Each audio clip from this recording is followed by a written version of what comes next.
Hong Kong police moved in swiftly on protesters Wednesday and made their first arrests under Beijing's sweeping new security legislation for holding a Hong Kong independence flag. The crowd continued to swell in the thousands, chanting "Liberate Hong Kong." The water cannon was fired, and riot police used pepper spray on protesters and journalists. More than 70 arrests were made for illegal assembly, obstruction, possession of weapons, and violating the new law, which was marked by a purple flag held by the police, citing the new rules for the first time. Beijing unveiled the details of the much-anticipated law on Tuesday after weeks of uncertainty.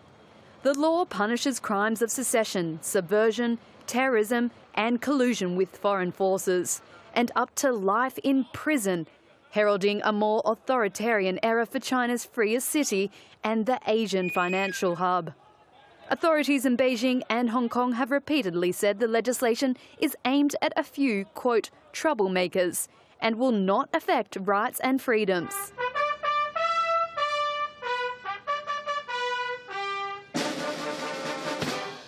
The protest followed a flag-raising ceremony Wednesday morning to mark the 23rd anniversary of the former British colony's handover to China.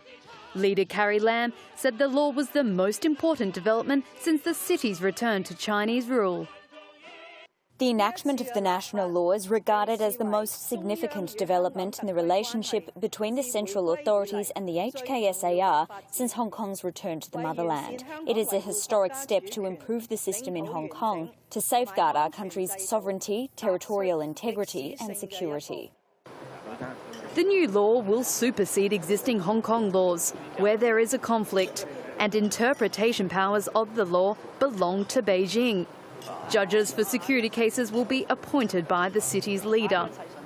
The law has been widely condemned around the globe, and Taiwan said on Wednesday they had opened an office to help people fleeing from Hong Kong.